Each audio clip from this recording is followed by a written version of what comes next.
안녕하세요. 딥다이브에 오신 여러분 환영합니다. 오늘은 그 2006년 영화죠. 행복을 찾아서 이 영화에 대한 여러 분석 자료들을 좀 모아봤는데요. 이걸 바탕으로 영화 속 핵심 통찰, 그러니까 숨겨진 메시지들을 좀 깊게 파헤쳐보려고 합니다. 네, 저희 미션은 단순히 줄거리 요약이 아니고요. 이 실화 바탕 이야기가 진짜 우리에게 뭘 말하고 싶은가, 그걸 찾아보는 거죠. 그리고 그 제목 있잖아요. 해피네스. 일부러 철자를 틀리게 썼다고 하던데 이게 벌써 행복은 그냥 주어지는 게 아니라는 그런 암시 같기도 하고요. 네, 맞아요. 시작부터 의미심장하죠. 배경은 이제 1980년대 샌프란시스코고요. 영화 초반을 보면 주인공 크리스 가드너가 그 의료기기 판매를 하잖아요. 그걸로 굉장히 고군분투하면서 경제적으로 어려운 모습이 먼저 보입니다. 맞아요. 그 골밀도 측정기였죠. 그게 잘 안 팔리면서 결국 아내도 떠나고 어린 아들 크리스토퍼랑 둘만 남게 되는 정말 암담한 상황이죠. 그쵸. 거의 뭐 길바닥에 나앉을 위기까지 가니까요. 그런데 여기서 딱 전환점이 생기더라고요. 네. 우연히 그 빨간 페라리를 탄 성공한 주식 중개인을 보게 되죠. 맞아요. 그 장면. 거기서 뭔가 번뜩 영감을 얻어서 이름 있는 증권회사 딘 위터의 인턴십 프로그램에 지원을 합니다. 근데 이게 보통 인턴십이 아닌 게 무려 6개월 동안 무급이에요. 무급이요? 와. 네, 심지어 20명 인턴 중에 딱 한 명만 정규직으로 뽑는 뭐랄까 정말 극한의 경쟁이었던 거죠. 가진 것도 없는데 무급으로 6개월을 버텨야 하고 또 그 경쟁을 뚫어야 한다니. 이건 뭐 거의 불가능에 가까운 도전 아니었을까요? 그쵸. 그래서 이때부터 정말 아버지와 아들의 그 처절한 생존기가 시작되는 거죠. 네. 집도 잃고 노숙자 쉼터 가려고 매일 줄 서고. 맞아요. 어떤 날은 지하철 공중 화장실에서 밤을 새우기도 하고요. 그랬죠.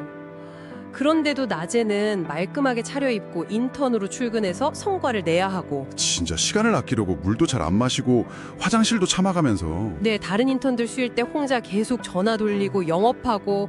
와, 정말 필사적이었어요.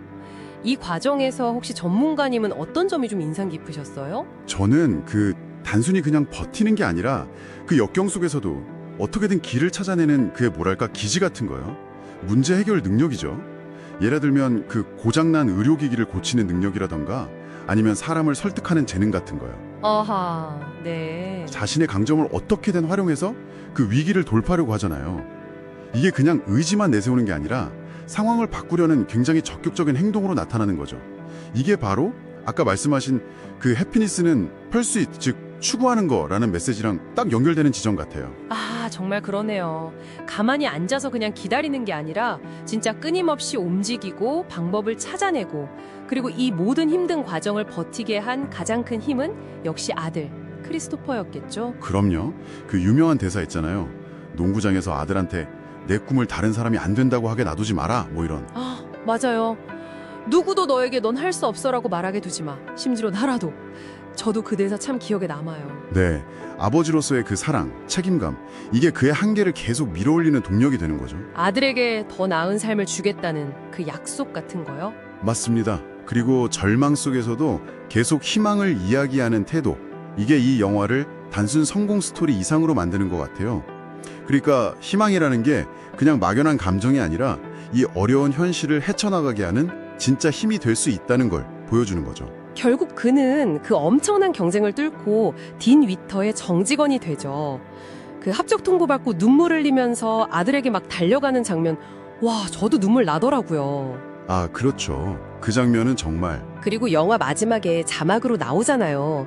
실제 크리스 가드너가 나중에 자기 투자 회사를 세워서 백만장자가 되었다고요. 네, 이 이야기가 분명히 노력하면 성공한다는 어떤 희망적인 메시지를 주긴 하는데 동시에 좀 생각해 볼 지점도 있는 것 같아요. 어떤 점일까요? 그러니까 영화는 분명 개인의 노력, 또 그가 가진 재능이 어떻게 기회를 현실로 만드는지를 잘 보여주거든요. 크리스는 그 인턴십 기회를 잡으려고 정말 모든 걸 걸었잖아요. 네, 그렇죠. 하지만 동시에 우리가 생각해 봐야 할 건 어쨌든 그에게 기회 자체가 주어졌다는 사실이에요. 비록 무급이었지만 그 딘 위터라는 회사의 문턱을 넘을 기회가 애초에 없었다면 그의 그 엄청난 노력도 어쩌면 다른 방향으로 흘러갔을 수 있다는 거죠. 그렇군요. 그러니까 개인의 의지만큼이나 그 의지를 발휘할 수 있는 어떤 기회 자체가 중요했다 이런 말씀이시네요. 네, 그런 측면도 함께 고려해 볼 수 있다는 겁니다. 자, 그럼 정리를 좀 해보겠습니다. 오늘 행복을 찾아서 분석을 통해 우리는 그냥 감동적인 성공 스토리를 넘어서서 역경 속에서 발휘되는 인간의 어떤 기지, 또 아버지의 사랑이 주는 그 강력한 동기부여, 그리고 희망이라는 것이 가지는 실질적인 힘, 마지막으로 행복이란 건 결과가 아니라 끊임없이 추구하는 과정 그 자체일 수 있다는 의미까지 좀 살펴본 것 같습니다. 네, 이 딥다이브가 여러분 각자의 삶에서 혹시 어려움을 겪고 계시다면 작은 영감이라도 드릴 수 있었으면 좋겠네요. 네, 마지막으로 이 영화가 던지는 좀 더 큰 질문을 여러분께 남기면서 마무리하고 싶습니다.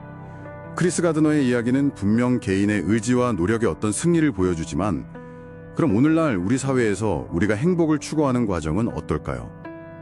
개인의 노력이나 재능 외에 예를 들면 우리가 속한 사회 구조라던가 때로는 우리가 통제할 수 없는 운 같은 요소들 있잖아요. 이런 것들은 우리의 행복 추구에 과연 얼마나 영향을 미치고 있을까요? 성공과 행복의 방정식에서 개인의 몫과 환경의 몫은 어떻게 나누어져 있을지 한 번쯤 깊이 생각해 보시는 것도 의미 있지 않을까 싶습니다.